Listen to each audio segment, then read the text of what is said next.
अस्सलाम वालेकुम and good morning. I am Bilal Khan और एक बार फिर आज एक नई सुबह का आगाज़ हो चुका है। और हम हमेशा ये बताते हैं कि जब सुबह का आगाज़ होता है तो उसमें हम बहुत सारी चीज़ों का अज़्म करते हैं। कुछ पुरानी पेंडिंग की चीज़ें होती हैं, आज उनको कंप्लीट करते हैं और कुछ आने वाले कल के लिए तैयारी करके रखते हैं। इसी असना के अंदर हम देखते हैं कि बहुत सारे गेस्ट भी हमारे पास आते हैं और उन गेस्ट से हम कुछ सीखते हैं और कुछ उनसे इनके एक्सपीरियंसेस हासिल करते हैं। आज की ये जो सुबह है, मैंने अपने दोनों गेस्ट को कल बोला कि आपने आना है और ये कभी मुझे मायूस नहीं करते, नाउम्मीद नहीं करते, फ़ौरन आ जाते हैं अपने मसरूफ़ जो वक्त है उसमें से एक हिस्सा निकाल के मेरे लिए। तो मुझे बड़ी खुशी होती है और जब इनके आने से सेट के ऊपर एक बड़ी पॉजिटिव एनर्जी होती है, एक ऑरा क्रिएट हो जाता है। मैं हमेशा कहता हूँ कि हर इंसान के अंदर एक एनर्जी होती है, एक ऑरा होता है जो आपको या तो पॉजिटिव कर देता है या आपको नेगेटिव कर देता है। तो इन दोनों गेस्ट के साथ मेरा एक बड़ा पुराना ताल्लुक़ है, बड़ा यूनिवर्सिटी के दौर का ताल्लुक़ है और फिर उसके बाद एक प्रोफेशनल लाइफ में आने के बाद भी हम इन टच रहते हैं। जहाँ जहाँ मौका मिलता है हम साथ प्रोग्राम्स भी कर लेते हैं और बैठ जाते हैं और फिर गप्पे लगाते हैं, पुरानी यादें ताज़ा करते हैं। मैं इस वक्त बात कर रहा हूँ अपने उन दोनों दोस्तों की, मैं इंट्रोड्यूस करा देता हूँ। एक तरफ मेरे साथ मौजूद हैं, रैपर हैं, बड़ा अच्छा रैप करते हैं, बड़े अच्छी सिंगिंग करते हैं और बड़े मुनफरिद अंदाज के अंदर इन्होंने अपने रैप खुद कंपोज किए हैं, खुद लिखे हैं और बहुत दफ़ा इनके जो रैप हैं वो वायरल भी हुए हैं। MK अनवर। MK अस्सलाम वालेकुम, कैसे हैं आप? अल्लाह का शुक्र है, आप कैसे हो? थैंक यू वेरी मच कि आप यहाँ पर आए, वक्त निकाला मेरे लिए। बहुत बहुत शुक्रिया बुलाने का। और दूसरी तरफ मेरे अब मैं इसको बड़ा भाई कहूँ या छोटा भाई कहूँ, भाई कह देता हूँ ये काफ़ी है। और बहुत ही खूबसूरत और प्यारी शख्सियत हैं और एंटरप्रेन्योर हैं और ख़ुद RJ भी हैं, सोशल एक्टिविस्ट भी हैं। और ऐसा कौन सा काम है जो ये नहीं करते हैं और हर काम के अंदर एक महारत रखते हैं। और आवाज़ इनकी बड़ी प्यारी है क्योंकि जब ये ऑनलाइन रेडियो किया करते थे एज एन RJ, तो मैं इनकी आवाज़ का तब से बड़ा फ़ैन हूँ और मैं कॉपी करने की कोशिश करता हूँ कि यार आप ये कैसे उतार चढ़ाव करते हैं आवाज़ के अंदर। और मेरे बड़े प्यारे दोस्त हैं अली खान तरीन। अली अस्सलाम वालेकुम, कैसे हैं आप? खैरियत से? Thank you so much for having me. और इतनी सारी तारीफ़ें करने की मैंने सोचा था ये किसकी बात हो रही है, मेरी बात हो रही है। आप दोनों के लिए जो है वो ये लफ्ज़ जो मैंने अदा किए बड़े दिल से अदा किए। मैं ज़रा स्टार्ट करता हूँ। MK ये बताएं कि आपका मैंने इंट्रोडक्शन कराया, आप रैप करते हैं, सिंगिंग करते हैं, ये टैलेंट का पता कब चला कि यार मैं रैप कर सकता हूँ या मैं सिंगिंग कर सकता हूँ? या फिर एक होता है ना भूले भटके इस चौराहे पर आ जाते हैं और पता चलता है अब यही करना है तो चलो करते रहते हैं। यार वो कहते हैं ना कि कीड़ा तो बचपन से ही था, सही है रैपिंग का। लेकिन पहले मुझे असल में फेमस होना था तो मेरे पास एक ही टैलेंट था। मैंने 8 साल की उम्र में लिखी थी एक गज़ल पहली, तो मुझे लगा शायद 8 साल की उम्र में? हाँ, मैंने पहली गज़ल लिखी थी तो मुझे लगा यार शायद उस ज़माने में रेडियो का दौर था, शायरी वगैरह काफ़ी इन थी, तो मुझे लगा शायद मैं इससे फेमस हो जाऊँगा।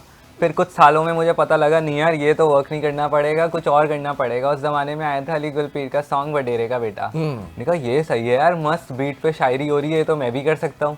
तो फिर मैंने एक्सप्लोर करते करते पहले अपना गाना लिखा, स्कूल की कहानी अपनी स्कूल की फेयरवेल पे परफॉर्म किया। सबने कहा भाई तू तो रैपर है। मैंने कहा फिर मैं रैपर ही बन जाता हूँ, लोगों को लग रहा है तो अच्छा, तो फिर ये कहानी शुरू हो गई और अब चलती चली जा रही है। अब तक कितने रैप सॉन्ग्स जो है वो आप खुद कंपोज कर चुके हैं, लिख चुके हैं? मैं अब तक लिख तो बहुत सारे चुका हूँ। रिलीज़ जो मेरे हुए हैं वो मेरे ख्याल से 12-13 गाने रिलीज़ हो चुके हैं। कुछ रिकॉर्डेड पड़े हुए हैं और कुछ लिखे हुए पड़े हुए हैं। तो 2019 में my first music video came out जो कि स्कूल की कहानी था। और उसके बाद फिर मनाहिल जो कि काफ़ी लोगों को पसंद आया। और बाकी कुछ गाने हैं अभी चल रहे हैं। एक EP चल रही है सोशली इम्पेयर्ड के नाम से, जिसमें वो जिसका मैसेज ये है, जिसमें कोई 7-8-9 गाने, एक गाना रह गया उसका, वो कंप्लीट हो जाएगी उसमें। अच्छा, आज हम आपको ऐसे जाने नहीं देंगे, हम आपसे रैप जो है वो करवाएंगे यहाँ पर सेट के ऊपर और कुछ ही देर के बाद करवाएंगे। फिर माइक आपके पास आ जाएगा, हैंड माइक, तो फिर आप उससे रैप करेंगे। अच्छा Ali, I just want to ask कि इतने सारे काम एक साथ फोकस्ड होके हर काम को आप करते हैं, व्हाट एक्चुअली यू आर? यार ये अच्छा सवाल है कि व्हाट एक्चुअली यू आर। तो मैं अपने आप को, मुझे लगता है कि मैं एक एंटरप्रेन्योर समझता हूँ, सोशल एंटरप्रेन्योर समझता हूँ और एक सोशल एक्टिविस्ट समझता हूँ। और इन दोनों चीज़ों के रिवॉल्व ही मेरी ज़िंदगी चल रही होती है। सोशल एंटरप्रेन्योरशिप में हम बहुत सारे ऐसे काम कर रहे होते हैं जिसके ज़रिए मैसेज भी जा रहा होता है सोसाइटी को कोशिश करते हैं कि भलाई भी कोशिश कर सकें। जैसे हमारा एक वेंचर है, स्टार्ट किया हमने इंक्लूसिव पाकिस्तान के नाम से। सो इंक्लूसिव पाकिस्तान एक ऐसा वेंचर है जिसके ज़रिए हम खुद जो चैलेंजेस हमने फेस किए थे यार, हम एक टाइम पे जब विजुअली इम्पेयर्ड हो रहे थे या ब्लाइंडनेस का सामना कर रहे थे, तो हम क्लूलेस थे, राइट। हमें पता नहीं था कि यार आगे कहाँ जाना है, क्या करेंगे, कैसे ज़िंदगी गुजारेंगी, क्या होगा, नौकरी मिलेगी नहीं मिलेगी, पढ़ाई होगी नहीं होगी।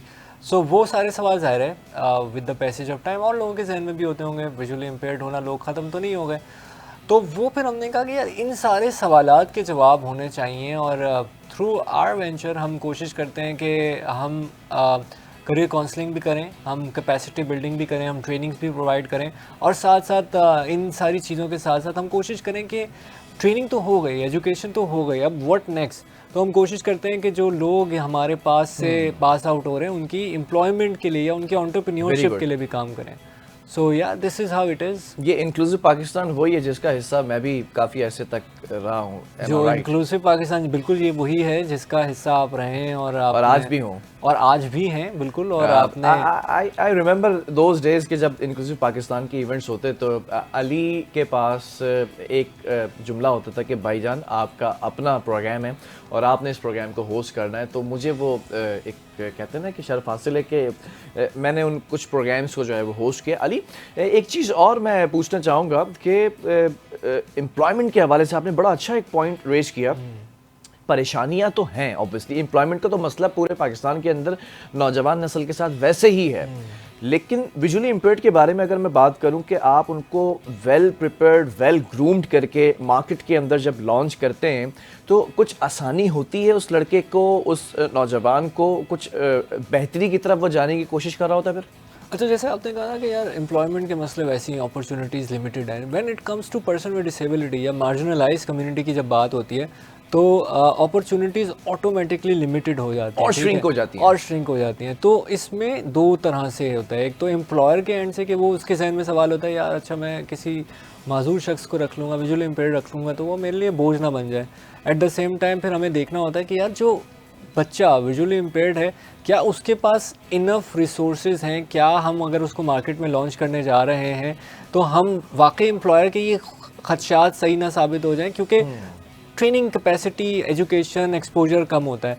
तो हम कोशिश ये करते हैं कि यार वो सारी एक्सपोजर, वो सारी ट्रेनिंग्स और वो जो मार्केट स्किल्स रिक्वायर्ड हैं वो हम उनको प्रोवाइड कर सकें, ताकि विन विन सिचुएशन हो एम्प्लॉयर के लिए भी और जो एम्प्लॉई या विजुअली इम्पेयर्ड एम्प्लॉई जाता है, जॉब करना चाहता है, उसके लिए भी।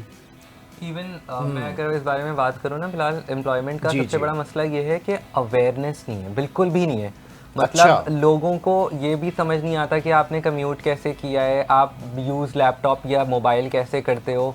बहुत बेसिक सवाल होते हैं इवन पढ़े लिखे लोगों के, कि जो मुझे बाइकिया पे जब कोई ड्रॉप करता है वो, और कोई बहुत ही कोई हायरिंग मैनेजर, HR हेड भी मुझसे जब सवाल करते हैं तो उनके सवाल सेम होते हैं। क्या सवाल होते हैं? इसी तरीके के सवाल होते हैं। मैं बता रहा हूँ, मैंने मास्टर्स किया है अपने बारे में, मैंने यहाँ से मैं एडवर्टाइजिंग एजेंसी में काम कर रहा हूँ, ये प्रोजेक्ट उनका सवाल होता है। आप लैपटॉप एक मिनट है कि मैं नाज़रीन आपको ये बता दूँ व्यूअर्स कि ये दोनों जो गेस्ट हैं पढ़े लिखे नौजवान हैं। ये माशाल्लाह से कराची यूनिवर्सिटी से इन्होंने आला तालीम हासिल की है, डिग्रीज़ हासिल की, और मैं इस चीज़ का विटनेस हूँ क्योंकि मेरे साथ ही इन्होंने पढ़ा है। क्लासरूम हमारे सेम होते थे, हमारे कैंटीन सेम होते थे, और मैंने देखा है कि कितनी मेहनत से और किस किस तरह तमाम टेक्नोलॉजी को ये यूज़ करते हैं। लैपटॉप ये यूज़ करते हैं, एंड्रॉयड मोबाइल फ़ोन्स ये यूज़ करते हैं, स्मार्ट वॉचेस ये यूज़ करते हैं। ऐसा कोई गैजेट नहीं है इस वक्त जो ये लोग यूज़ नहीं करते।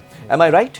ऐसे हाँ, तो प्लीज़ कंटिन्यू करो अपनी बात। यही सवाल होते हैं कि आप कंप्यूटर कैसे यूज़ कर लेते हो या आप काम कैसे करते हो, तो उन लोगों को बहुत समझाना पड़ता है और उसके बाद भी दे आर रिलक्टेंट।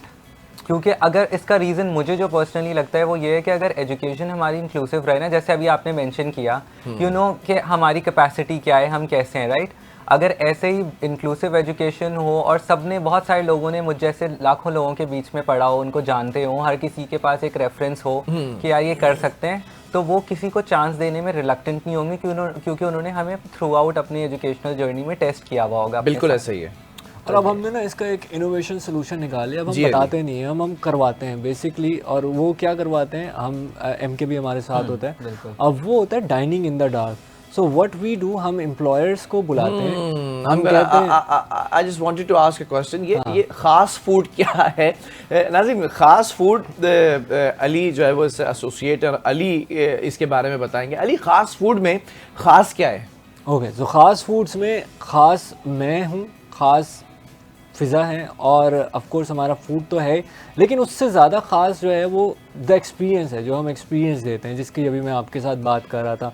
ख़ास फूड्स एक आम फूड वेंचर नहीं है। एक तो ये कि इसको it's been run by the entrepreneur with blindness. Pakistan की पहली शेफ़ हैं, विजुअली इम्पेयर्ड शेफ़ हैं, ब्लाइंड शेफ़ हैं, फ़िज़ा हुसैन। उनको ये एजाज़ हासिल है कि वो पाकिस्तान की पहली ब्लाइंड शेफ़ हैं, तो वो इसको जो है वो रन कर रही होती हैं। और उस वेंचर के थ्रू हम अवेयरनेस भी जो है वो क्रिएट कर रहे होते हैं, जिसमें हमारा एक सिग्नेचर इवेंट होता है जिसकी अभी हम बात कर रहे हैं, dining in the dark. So dining in the dark basically तो इंटरनेशनल कॉन्सेप्ट है, ग्लोबली इसको जो है वो एग्जीक्यूट किया जा रहा होता है। इन पाकिस्तान इसको इंट्रोड्यूस हम करवा रहे हैं और इसमें हम मज़ीद इनोवेशन, यूनिकनेस ला रहे हैं। So what we do, for example, हम मीडिया के लोगों से, एंटरप्रेन्योर्स, हम एम्प्लॉयर्स को बुलाते हैं, हम उनको उनकी आंखों पे पट्टी बांध देते हैं आधे 1 घंटे के लिए, उनके सामने हम फूड रख देते हैं और उनको कहते हैं चलें अब बस आपने ये खाना है। और इसके साथ साथ फिर जब वो खाना खा चुके होते हैं तो हम उनसे बताते हैं कैसा लगा फूड, अच्छा लगा, बुरा लगा, जैसा भी, और फिर हम बताते हैं कि ये जो खाना आपने खाया ना, ये बेसिकली ब्लाइंड शेफ्स ने बनाया है। तो वो उनके लिए एक बहुत हैरानकुन होती है कि यार हमसे खाया नहीं जा रहा था आंखें बंद करके, तो जो खाना बनाने वाले हैं वो उन्होंने बगैर देखे कैसे बना लिया। तो वो एक मैसेज जो मैं यहाँ पे एक लेक्चर दूंगा या एक दूसरे तरीके से हम बताएंगे, तो वो जो एक्सपीरियंशियल लर्निंग होती है ना, वो एक एम्पैथी क्रिएट करती है और वो एक अवेयरनेस क्रिएट करती है, जिसके ज़रिए से जो है वो लोग ना बातें भूल जाते हैं अच्छी अच्छी, लोग एक्सपीरियंसेस नहीं भूलते। Very nice. तो they get to step in our shoes कि हम अपनी लाइफ में क्या चैलेंजेस। मैं इसी तरफ आने वाला था, जब तक आप उस सिचुएशन को एक्सपीरियंस नहीं करते ना, आपको उन इमोशंस का, उस सेंटिमेंट का, उस फीलिंग का ना, आप वो मज़ा ही नहीं ले सकते आप। ऐसे ही है। Is that right, Ali? बिल्कुल ऐसा ही है। और आई थिंक सिर्फ उसके बाद बहुत मैंने चेंजेस देखे हैं। क्या कमेंट्स होते हैं उस वक्त? फिर उसके बाद जो गेस्ट आते हैं, आप उनकी आंखों पे पट्टी बांधते हैं। मैं यहाँ पर ये कहूँगा, एक शेफ़ है जो खाना बना रहा है, उसकी आंखों पे कुदरती तौर पे पट्टी है, और एक आप जो गेस्ट लेकर बैठे हैं उसके ऊपर दुनियावी तौर पर पट्टी है। दोनों एक सेम पेज पर हैं, सेम प्लेटफॉर्म के ऊपर हैं। उनके कमेंट्स क्या होते हैं अली खाना खाने के बाद? पट्टी की बात की ना आपने, एक जो चीज़ थोड़ी सी डिफरेंस है इसमें, वो ये कि जो खाना खाने वाला है ना, उसको पता है कि यार उसकी आधे घंटे बाद, पौने घंटे के बाद पट्टी आंखों से उतर जाएगी। ओहो। जो शेफ बनाने वाला है उसको पता है कि यार ये जो पट्टी है ना आंखों पे बंधी हुई, ये फॉर एवर है, यही मेरी स्ट्रेंथ है और यही मेरी स्ट्रेंथ है और इसी स्ट्रेंथ के साथ मैंने चलना है, यानी रुकना नहीं है मुझे। यानी इस बेस पे बहुत सारे लोग जब माँ बाप पास आ रहे होते हैं, वो खाना खाना छोड़ देते हैं, कहते हैं यार नहीं अभी नहीं खा रहा मैं, पट्टी उतार दो फिर खाऊंगा। अच्छा। तो वो इमोशनल होते हैं ऑफ कोर्स। बहुत सारे लोग उनकी आंखों में आंसू आ जाते हैं।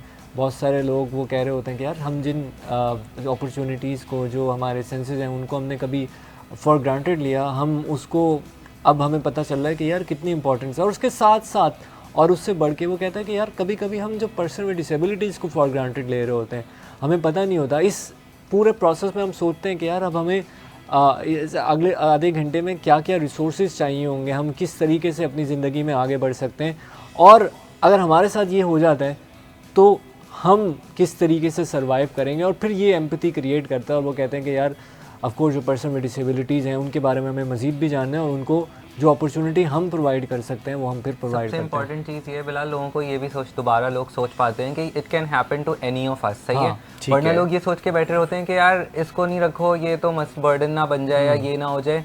तो दूसरी तरफ उनको ये ख्याल भी आता होगा ना कि ये तो हमारे साथ भी अगर कल को हो जाता है तो क्या हम ये अपने ऊपर एक्सपेक्ट करेंगे कि लोग हमें रिफ्यूज़ या रिजेक्ट कर दें बेस्ड ऑन अ डिसेबिलिटी। बिल्कुल ऐसा ही है। एक हम कमर्शियल ब्रेक की तरफ भी जा रहे हैं, लेकिन मैं यहाँ पर जाने से पहले एक बात कहूँगा। ये दोनों होनहार इस वक्त मेहमान मेरे सामने बैठे हुए हैं, पढ़े लिखे भी हैं और एंटरप्रेन्योर्स भी हैं, और इनमें बेतहाशा टैलेंट भी है। यही एक पूरी कम्युनिटी है जो आपके, मेरे और हमारे मुल्क को आगे बढ़ाने में हमारे साथ शाना बशाना खड़े होकर एक अहम किरदार अदा कर सकते हैं। The only thing is that कि जब आप इंटरव्यू करते हैं तो आप इंटरव्यू के अंदर इनकी एबिलिटीज़ को, इनकी क्वालिटीज़ को और इनके अंदर जो एक काम करने का जज्बा और अज़म है, अगर आप उसको इक्वली ट्रीट करें तो आई डोंट थिंक सो कि ये जो है वो आपको मायूस करेंगे।